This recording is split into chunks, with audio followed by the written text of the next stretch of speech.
अस्सलाम वालेकुम नाज़रीन। प्रोग्राम आपकी आवाज़ में अब्दुल कयूम साहब स्वीडन से हमारा साथ देंगे। अस्सलाम वालेकुम सर। जी मुबारक साहब, जी मुबारक साहब। सर, इंटरनेशनल मीडिया ने एक खबर आज चलाई है, मैंने भी देखी है कि जो ताकतवर लोग हैं वो इमरान खान को रास्ते से हटाने का मुकम्मल प्रोग्राम बना चुके हैं। और आप सबके इल्म में है कि इस पर कई दफ़ा पहले भी हमले हुए इमरान खान पे, मगर इस दफ़ा कोशिश की जा रही कि उसको बांध के फिर कोई ना कोई नुकसान पहुंचाया जाए। क्या देखते हैं आपके, ये कामयाब हो जाएंगे? मुबारक साहब, जहाँ तक इस तरह की खबरों का तल्लक है, वो लाजमी बात है। जो दुश्मन होते हैं वो कहते हैं दुश्मन ना सोता है ना सोने देता है। तो पॉसिबली दुश्मन जो है वो क्या प्लानिंग कर रहे हैं, लेकिन लोग जो हैं वो तो इमरान की प्रोटेक्शन के लिए कुछ भी कर सकते हैं। और अगर लोगों के बस में हुआ तो ऐसे लोगों को नजदीक नहीं आने देंगे। लेकिन ये इमरान के नजदीक वाले लोगों का काम है कि उसकी पक्की हिफाजत का बंदोबस्त करें कि कोई ऐसा आदमी कोई ऐसे लोग उसके नजदीक ना आए और उसको नुकसान ना पहुंचा सकें। लेकिन लाजमी बात है, इमरान इस वक्त दर्द सर बना हुआ है। जो पाकिस्तान के दुश्मन है और जो पाकिस्तान के गद्दार हैं, उनके लिए तो ये दर्द सर है, हम्म। क्योंकि उनकी गद्दारी 75 साल हमारे ऊपर चढ़ी रही है। तो वो एक ही बंदा है जो वो सारी उनकी गद्दारी और रामखोरी और पाकिस्तान को लूट मार सब कुछ करते हुए ये बंदा रुकावट बना हुआ है। तो उम्मीद है कि अल्लाह ताला बड़ी ताकत वाला है। मुबारक साहब, वो अगर उसकी मर्जी ना हो तो फिर जो मर्जी को कर ले, कोई कुछ नहीं कर सकता। और हम इसी यकीन पे बैठे हैं कि इंशाल्लाह इसको निकालेंगे, इमरान आएगा बाहर। सबसे बड़ी उसकी खूबी है कि उसने बोला मुझे, मैं माफी नहीं लूंगा चूंकि मेरे बंदे जेलों में, और मैं माफी लेके बाहर आ जाऊं। मेरे बंदों को निकालो, मेरी सीटें वापस करो, तो फिर इसके बाद देखेंगे। प्रेसिडेंट ने अपनी तरफ से उसको बोला है कि मैं तुम्हें निकाल सकता हूं, मेरी पावर है। लेकिन अभी जो रुकावट प्रेसिडेंट ने डाली है उसके लिए भी आज कानून, इमरान साहब अपने मुबारक साहब, आप ये नोट करें जी। कि आज कानून 28 फरवरी वाले इनके लिए तो कानून बन गया है। ये हम्म। कानून में लिखा है कि आपने असेंबली को कॉल करना है। तो वो कानून किधर था जिसमें 3 महीने के अंदर अंदर इलेक्शन होने थे? वो किस मुल्क का कानून था? वो कानून हमारे ऊपर क्यों लागू था और उसको फॉलो नहीं किया गया, उसको माना नहीं गया, अदालतों के फैसले नहीं माने गए। ये तमाम जो गुंडे थे ये हंस रहे थे वहां पे पार्लियामेंट के अंदर फैसलों के ऊपर, कानून के ऊपर। और तमाम अदारों ने चीफ जस्टिस का फैसला नहीं माना था। वो कानून क्या, वो किसका कानून था? आज अपने लिए, अपने मफाद के लिए कितनी चीखें मारी हैं इन्होंने। वो जी जल्दी करो जी, पार्लियामेंट का इजलास बुलाओ। तो ये जो कंट्रडिक्शन है मुबारक साहब इस मुल्क के अंदर, ये बदबख्ती है पाकिस्तान की। पहले दिन से आज तक एक बात मैं दोहराने वाला हूँ, पाकिस्तान बने 76 साल हो गए मुबारक साहब। 76 साल से पहले अंग्रेज चले गए इस मुल्क से। अंग्रेजों के जमाने में अंग्रेजी बोली जाती थी कि अंग्रेजों का मुल्क, अंग्रेज पूरी दुनिया में रहे तो अंग्रेजी में काम करते थे। 76 साल बाद पाकिस्तान आज भी अंग्रेजी में काम कर रहा है। ये कौम सोई हुई है। ये कौम को आज तक पता नहीं लगा कि अंग्रेज 76 साल पहले पाकिस्तान छोड़ के चले गए, आजादी हमें दे गए। जिस कौम को ये भी पता ना हो, तो फिर उस कौम की बदबख्ती तो हमारे ऊपर हावी है ना। हम तो 76 साल से कौम दबी हुई है, मुल्क के लोग मर गए, लोगों को इंसाफ नहीं मिला, लोगों को कुछ नहीं मिला। तो आज एक बंदा खड़ा हो गया है। तो जी। आज एक बंदा खड़ा हो गया है और इंशाअल्लाह ताला अल्लाह हमारी मदद करेगा। हम देख रहे हैं कि ये लोग हार जाएंगे। हमारे सब एक नारा लगना चाहिए पाकिस्तान के अंदर कि गद्दारों को फांसी दो। सब नारे छोड़ दें। वो तमाम लोग जिन्होंने इस मुल्क को लूटा, इस मुल्क के साथ गद्दारी की आज तक, उनको फांसी दो। ये एक नारा अगर सियासतदान लगा दें तो आप यकीन करें, फिर देखें इनका असर क्या होता है। सर, एक दो सवालात हैं बड़े अहम। पहला तो ये है कि आपने शुरू में कहा कि इमरान खान की हिफाजत कैसे कर सकते हैं? इमरान खान तो कंट्रोल में जिन लोगों के हैं वही तो उनकी उसकी ज़िंदगी और मौत का फैसला करने वाले हैं। अल्लाह ताला तो चलो है, मगर इससे पहले जो फैसले पाकिस्तान में हुए, भुट्टो को लटका दिया गया, और भी कई लोग हैं जो जान से जा चुके हैं। तो वहाँ पे आप क्या समझते हैं कि इमरान खान जिन लोगों के हाथ आया हुआ वो छोड़ेंगे इसको? मुबारक साहब, मैं आपके बात के अंदर बहुत सच्चाई है कि इन लोगों के हाथों में है सब कुछ। लेकिन इंशाल्लाह जो पाकिस्तानी हैं, मैं आपको बताऊं कि जो पाकिस्तान के नीचे लेवल के लोग हैं, शायद कुछ बड़े ऊपर जो अदारों के सरबराह हैं, सब लोग इमरान से मोहब्बत करते हैं। मैं आपको यकीन करें कि बहुत सारे लोग ऐसे देखे हैं जो हैं तो पुलिस में भी हर जगह हैं, लेकिन वो इमरान की प्रोटेक्शन इंशाल्लाह करेंगे, सिवाय इसके कि बड़े लोग जो है वो कहीं ना करें। लेकिन अगर ऐसा हुआ अच्छा, तो जरा इस मुल्क के मुझसे अंदर जवाब दिया कत्ल करें। होगी। जी मैंने कहा मुझसे जवाब। अच्छा, जो आप बता रहे हैं कि इदारों में लोग बैठे हुए हैं, जो कमजोर लोग इदारों में बैठे हुए हैं या ताकतवर लोगों के काबू में आए हुए हैं, वो तो खुद यरगुमाल बने हुए हैं।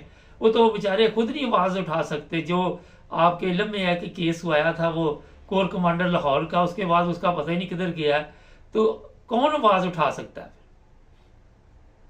हाँ जी, देखो ना, लोग है ना, अभी लोगों की कौम है मुबारक से, यही तो बदबख्ती है ना हमारी। जो कौम है 75 साल में उनको समझ नहीं आई कि अंग्रेज चले गए, हम हमें उर्दू हमारी जुबान थी और हम अंग्रेजी अभी तक लिख रहे हैं, बोल रहे हैं, जो कि कौम के लिए अजाब है, अजाब बहुत बड़ा। वो लोग अभी दबे हुए ना, उन्हीं लोगों के नीचे आज तक जो अंग्रेजों की औलाद थे, अंग्रेजों के वो टाउट्स थे, वो आज भी हमारे ऊपर हावी है ना। उनको हमने किस तरह हटाना है? पब्लिक की हटा सकती है, आपके कोई बड़े वतन लोग ही हटा सकते हैं। कुर्बानियां देनी पड़ेगी। मुबारक साहब, आपको पता है दुनिया में जिन जिन ममालिक ने आजादियां ली हैं, बड़ी बड़ी कुर्बानियां दी हैं। आपके सामने मिसाल है फलस्तीन की, आपके सामने अलजायर, ये वो सब बड़ी बड़ी दुनिया कत्ल गारत हुई, आखिर वो भाग गए। ये पाकिस्तान के ऊपर वही अजाब है हमारे ऊपर, इसके लिए भी कुर्बानियां कौम दे रही है और 75 साल भूखी नंगी रही। तो आज लोग इंशाल्लाह इंशाल्लाह इमरान को कोई बिगाड़ नहीं सकेंगे। ये प्रोपेगेंडा जो करते हैं ये इसीलिए कि ताकि इमरान अंदर जेल में रहे, बाहर ना निकले, मार देंगे, कुछ नहीं कर पाएंगे। अल्लाह ताला उसकी हिफाजत करेगा, लोगों की दुआएं सब कुछ उसके साथ हैं। हम ये चाहते हैं मुबारक साहब के गद्दारों को फांसी दो। पाकिस्तान के साथ जो ज्यादतियां हुई हैं, इलेक्शन जीते हुए बंदे के सारी वोटें चेंज हुई हैं और वो गद्दार जो तीसरी दफा हमारे ऊपर हावी होने वाले हैं, इनको कौम कैसे पीछे करेगी, कैसे इनको पकड़ेगी, कौन इनको यहां से उठा के बाहर फेंकेगा समुद्र में? ये बात है जो सोचने वाली है और उसके लिए कौम जागे तो तभी हमारा मुल्क आगे चलेगा। फिर मुबारक साहब, एक बड़ी बात जो है इस मुल्क के अंदर, ये जो खानदानी सिलसिला है और ये जो मजहबी सिलसिला है, इसको बिल्कुल बंद कर देना चाहिए। कोई मजहब, कोई खानदान नहीं। पाकिस्तानियों को चांस दिया जाए, जो पाकिस्तान के अंदर बैठे काबिल तरीन लोग और जो बाहर बैठे हैं उनको हुकूमत दी जाए। आप यकीन करें मुबारक साहब, वो लोग इस मुल्क को आसमान तक ले जाएंगे। सर, ये बताइए कि आपने कहा कि मज़हब को एक तरफ रख देना चाहिए। हम तो मज़हब में इतने घुस चुके हैं कि हमें खुद भी नहीं पता कि मज़हब हमारा क्या कहता है। हम तो, आप सबके इल्म में है जो जो लड़की के साथ वाकया पेश आया, हम तो ये भी नहीं देखना चाहते कि अरबी में कोई लफ्ज़ लिखा हो तो हम कहते हैं पकड़ लो, मार दो। तो जिस मुल्क की में जहालत अरूज पर हो और जहालत का ये म्यार हो कि तलीम का दूर दूर तक तल्लक ना हो, वो किसी को ये समझ ना आए कि ये जो लिबास और लड़की ने पहना इस पे क्या लिखा हुआ है, वहां पे आप लोगों के दिमाग कैसे बदल सकते हैं?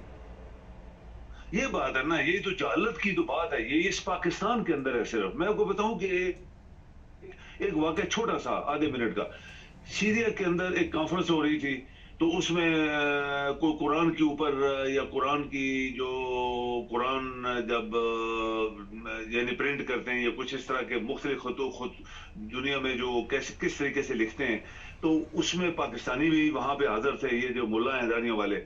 तो उधर कुछ इन्होंने पॉइंट आउट किया, तो वो अरब लोग थे, सीरिया में अरब लोग हैं, तो उन्होंने बोला भाई तुम पाकिस्तानी जो है ये कब से इस्लाम के ठेकेदार बन गए हो भाई? ये हम ज्यादा जानते हैं या तुम ज्यादा जानते हो इस्लाम क्या चीज है? तो ये पाकिस्तानी जहां जहां बैठे हैं, इनकी जहालत। अभी उस लड़की ने अगर अरबी जबान अरबी में अगर कुछ लिखा हुआ है तो बेशक लिखे ना।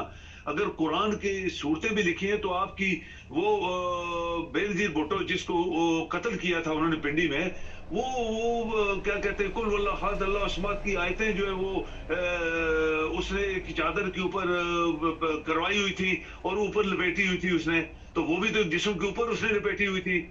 तो उसको तो किसी ने कहा कि तुम कुरान की सूरतें जो है क्यों अपने जिस्म के ऊपर बैठ के ये तकरीर करने के लिए? अगर फर्ज करें कि औरत ने अरबी में लिखा है तो अरबी वाले तो खुद आप देखें चैनल में, चैनल सारे देखते हैं अरबों के, सब नंगे वहां बैठे हुए हैं टेलीविजन के ऊपर। सऊदीया की खबरें देने वाली औरतें नंगी बैठी होती हैं, आधा जिस्म उनका नंगा होता है। तो पाकिस्तान में वही बात है कि उन्होंने बोला तुम ठेकेदार किधर बने हो इस्लाम के। ये पाकिस्तानियों को किसने इस्लाम के ठेकेदार बनाया? ये इस्लाम तो अरबों में आया था, और अरबी जो है वो खुद क्या कर रहे हैं किसी को, लोगों को पता होना चाहिए। तो अगर उसने अरबी जुबान में कोई कपड़े में प्रिंट हुआ, उसने कपड़ा पहन लिया, तो ये कोई गुनाह नहीं है, कोई गुनाह नहीं है। तो सर उसने गुनाह नहीं किया, मैं मैं यही तो कह रहा, उसने गुनाह नहीं किया, मगर उस पर तशद्दुद किया गया। मैं उन लोगों की बात कर रहा हूँ, उसने जो किया उसको छोड़ दे, जो इन्होंने किया वो मैं पूछ रहा हूँ आपसे।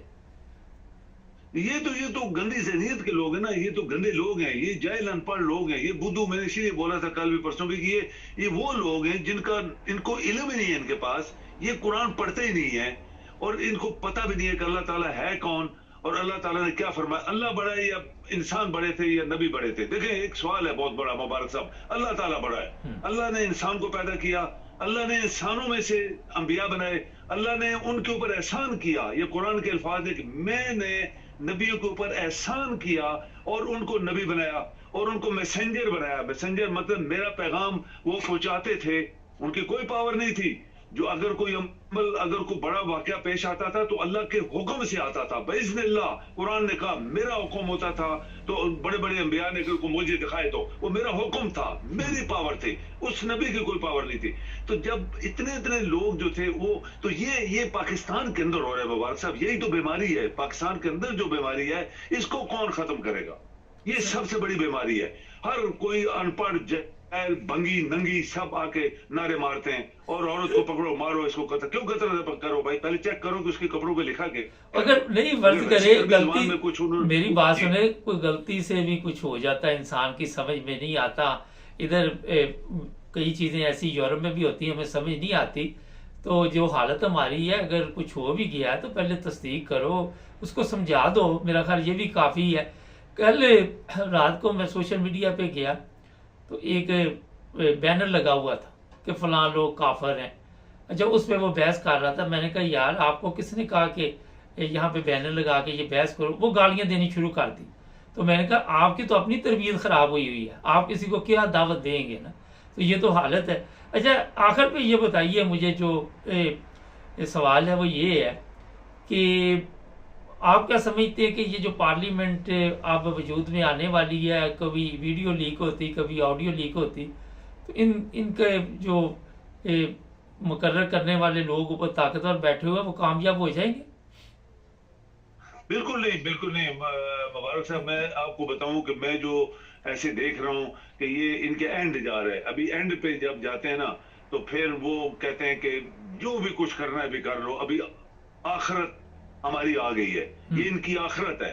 और क्योंकि पब्लिक हावी हो गई है इनके ऊपर, अब जहां भी जाएं जो कुछ भी हो, वहां इमरान के लोग क्यों नारे लगा रहे हैं? इमरान तो हमारा तो रिश्तेदार नहीं है ना, वो पाकिस्तान के बारे में बातें करता है, लोग उसको पसंद करते हैं, लोगों ने करोड़ों वोट डाले। तो ये जो अभी हरबे इस्तेमाल कर रहे हैं, ये दुनिया में लोग हंस रहे हैं हमारे ऊपर, बड़े बड़े ममालिक हंस रहे हैं जो पाकिस्तान को पसंद भी नहीं करते और करते भी हैं। तो ये जो कुछ भी हो रहा है, ये बड़े बड़े लोग जो हैं, इनको क्यों इतनी ताकत दी गई कि आज हमारी गर्दन में उन्होंने हाथ रखा हुआ है? किसने ताकत दी है इनको? क्योंकि इनको आज तक किसी ने पकड़ा नहीं था। अभी लोग इनके खिलाफ हो गए हैं। ये कब तक बच पाएंगे? बेशक जैसे अपने कोर कमांडर का जिक्र किया, लाहौर का और भी बड़े सारे लोगों ने बोला कि ये पठान जो ऑफिसर है पाकिस्तान आर्मी में, उन सबको इन्होंने पकड़ा हुआ है या हाउस अरेस्ट किया हुआ है या उनको बंद किया हुआ है, उनकी औरतों को भी बंद किया हुआ है। तो ये कब तक करेंगे? ये एक लावा फटेगा ना, ये एक लावा है जो फटेगा एक दिन। फिर फटेगा तो ये बंदे कितने हैं आपके? 500 बंदे होंगे ज्यादा से ज्यादा। ये जो पाकिस्तान को रोल ओवर कर रहे हैं, पाकिस्तान को मनमानी कर रहे हैं, पाकिस्तान को लूट मार कर रहे हैं, पाकिस्तान के लोगों का इन्होंने खून किया हुआ है, ये 500 से ज्यादा बंदे नहीं है। आप 500 बंदों को पकड़ लें, इनको फांसी दें, जैसे मैं हमेशा कहता हूं, इनकी जायदादें जब्त करें, और फिर देखें पाकिस्तान की गंदगी कैसे साफ होती है। यही गंदे लोग हैं जिन्होंने पाकिस्तान को जिंदा नहीं रहने दिया और आज तक हम लोग परेशान हैं। इंशाल्लाह मुबारक साहब, आखिर में यही हमेशा बात करते हैं कि अल्लाह बड़ी ताकत वाला है, वो अपना किरदार जरूर अदा करेगा और इस कौम की ख्वाहिशात मर्जी के मुताबिक वो हमारी मदद जरूर करेगा। बहुत शुक्रिया सर। ये जनाब हमारी जो नशरियात है इस वक्त लाइव जा रही है टिकटॉक पे, और यूट्यूब की रिकॉर्डिंग साथ चल रही है, इसलिए जो लोग मुझे मैसेज भेज रहे थे मैं उनको नहीं ले सकता था, क्योंकि इस वक्त 2-3 स्टूडियोज वाला सिलसिला चल रहा है, लेकिन शाम के वक्त हम ये टिकटॉक के जो प्रोग्राम लाइव वो लेंगे, उसमें आपके साथ बातचीत करेंगे, आपके भी मसाइल सुनेंगे, आपके मशवरे भी सुनेंगे। हमारे चैनल को सब्सक्राइब करें नाज़रीन और जुड़े रहें हमारे साथ।